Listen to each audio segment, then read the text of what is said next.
हरियाणा में इनेलो की सरकार बनाने के लिए अभय चौटाला बड़े बड़े वादे और दावे करने से भी नहीं चूक रहे। सत्ता में आने के लिए अभय जनता से ऐसे ऐसे वादे कर रहे हैं जिन्हें सुनकर बीजेपी और जेजेपी के नेताओं के भी होश उड़ जाएंगे। अब तक तो अभय चौटाला ने युवाओं को 21,000 बेरोजगारी भत्ता देने का वादा किया था और बुढ़ापा पेंशन को 7500 रुपए, लेकिन अब अभय ने बुजुर्गों को ब्याज के साथ बुढ़ापा पेंशन देने का वादा किया है।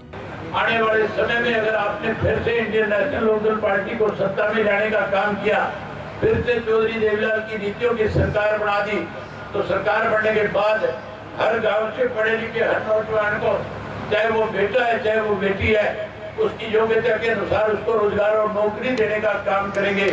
जहाँ हर घर से एक बच्चे को नौकरी और रोजगार देंगे, कोई नौकरी से वंचित रह जाएगा उसे मायूस नहीं होने देंगे, उसको भी 21,000 रुपया बेरोजगारी भत्ता देकर के उसका मान सम्मान बढ़ाने का काम करेंगे।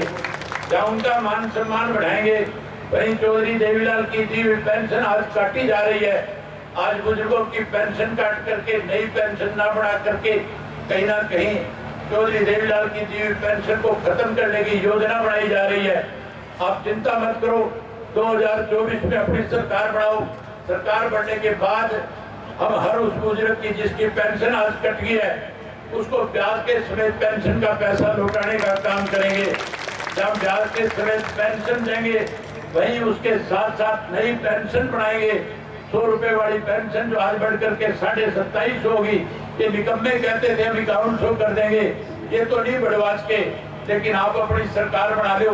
सरकार बनाने के बाद इस पेंशन को 7500 रुपए महीना करके बुजुर्गों का मान सम्मान बढ़ाने का काम करेंगे। जहाँ आपकी पेंशन बढ़ाएंगे, वही उसके साथ साथ ये माताएं बहनें बैठी है।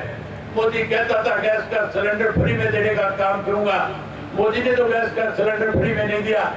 अगर आप आने वाले समय में इकट्ठी होकर के इंडियन नेशनल लोकदल पार्टी के पक्ष में गांव में सारे में मतदान कराओगी, फिर से अपनी सरकार बना लोगी, तो सरकार बनाने के बाद हर घर के अंदर हर महीने की पहली तारीख को सरकार की तरफ से गैस का सिलेंडर आपको फ्री में मुफ्त में दिया जाएगा। इस परिवर्तन के लिए कोई लंबा जिदोजहद करने की जरूरत नहीं, कोई आंदोलन की जरूरत नहीं।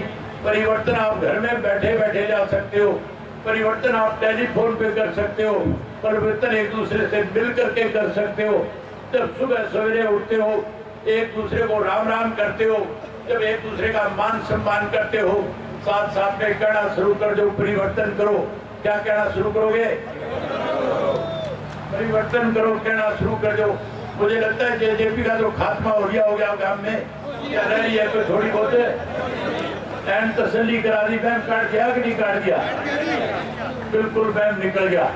कोई रह भी रहे तो उसको भी मेरी तरफ से कह देना कि तू चौधरी ओम प्रकाश चौटाला और चौधरी देवीलाल के साथ लगातार संघर्ष करता रहे, लगातार तेरे राज का आनंद लेने का काम किया है, तेने उस राज में अनेक फायदे उठाने का काम किया है। आज फिर घर की वापसी कर ले, ताकि फिर तुझे जैसे मान सम्मान पार्टी में मिले। कहीं निकम्मों के साथ रह करके सदा के लिए कलंकित मत हो जाना। सारी उम्र के लिए लोग कहीं ये कह करके तेरे को अपमानित ना करे कि ऐसे लोगों के साथ लगा जिन्होंने चौधरी देवीलाल की फोटो लगा करके जहाँ चौधरी देवीलाल का अपमान किया, वहीं इंडियन नेशनल लोकदल पार्टी के साथ लगा करके हरियाणा प्रदेश के लाखों लोगों के साथ भी कहीं ना कहीं विश्वासघात करने का काम किया है। ब्याज के साथ बुढ़ापा पेंशन देने का ये वादा अभय चौटाला ने नरवाना विधानसभा क्षेत्र में किया, जहां इनेलो के एकमात्र विधायक अभय अपनी परिवर्तन यात्रा लेकर पहुंचे थे। वैसे अभय चौटाला यही नहीं रुके, उन्होंने पूर्व मुख्यमंत्री ओम प्रकाश चौटाला की तारीफ में भी जमकर कसीदे पढ़े और क्या कुछ कहा, सुनिए। भाई आज की मौजूदा सरकार के अंदर पढ़े लिखे नौजवान के लिए रोजगार नहीं है, नौकरी नहीं है। ये जो जेजेपी वाले नालायक जो है, ये गाँव में आकर के कहते थे कि हम 75% गांव के बच्चों को रोजगार और नौकरी देने का काम करेंगे। मैं आपसे पूछना चाहता हूँ, 3.5 वर्ष बीत गए, नरवाना के किसी एक गांव का एक बच्चा भी किसी प्राइवेट फर्म में नौकरी लगा? कहीं एक बच्चे को भी कोई रोजगार मिला? किसी को कोई नौकरी नहीं है, कोई रोजगार नहीं है। एक वो वक्त भी याद करो जब चौधरी ओम प्रकाश चौटाला प्रदेश के मुख्यमंत्री होते थे, गांव के 10 बुजुर्ग जाते थे और जाकर के कहते थे हमारे गांव का पढ़ा लिखा नौजवान है, इसको जरूरत है रोजगार की, नौकरी की। चौधरी ओम प्रकाश चौटाला उनके द्वारा दी गई पर्ची को अपनी जेब में डाल लेते थे। आज मुख्यमंत्री कहता है पर्ची और खर्ची खत्म कर दी, पर्ची सिर्फ चौधरी ओम प्रकाश चौटाला के वक्त में चला करती थी।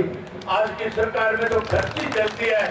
आज नोट जो है डकैतियों में भर भर के लिए जाते हैं। चौधरी ओम प्रकाश चौटाला के वक्त में किसी से एक पैसा नहीं लिया जाता था। केवल नौकरी, पढ़े लिखे, उसकी एजुकेशन के आधार के ऊपर और हमारी पार्टी के कार्यकर्ता की सिफारिश के ऊपर नौकरी और रोजगार देने का काम चौधरी ओम प्रकाश चौटाला ने किया था। जहाँ चौधरी ओम प्रकाश चौटाला ने रोजगार दिया, नौकरी दी, उसकी एवज में कांग्रेस के लोगों ने षड्यंत्र के तहत चौधरी ओम प्रकाश चौटाला को 10 वर्ष की कैद कराने का काम किया था। चौधरी ओम प्रकाश चौटाला ने आपके बच्चों को रोजगार मिले, नौकरी मिले, आपके 3 पीढ़ियों का जुगाड़ हो, हंसते हंसते 10 वर्ष की कैद काट ली थी। अभय ने कहा कि ओम प्रकाश चौटाला के वक्त पर्ची से नौकरी मिलती थी, लेकिन आज बीजेपी और जेजेपी के राज में खर्ची देकर नौकरी दी जा रही है। हुड्डा सरकार ने नौकरी देने की एवज में चौटाला साहब को जेल भेजने का काम किया। अभय ने कहा कि 10 साल की कैद के बाद अगर सरकार बना दी तो हर बेटा व बेटी को नौकरी देने का काम करेंगे। नरवाना से गुलशन चावला, पंजाब केसरी टीवी। हमसे जुड़े रहने के लिए हमारे YouTube चैनल को सब्सक्राइब करें और नई वीडियो की नोटिफिकेशन के लिए बेल आइकॉन को दबाएं। अगर आप ये वीडियो Facebook पर देख रहे हैं तो लाइक जरूर करें और ज्यादा से ज्यादा शेयर करें। धन्यवाद।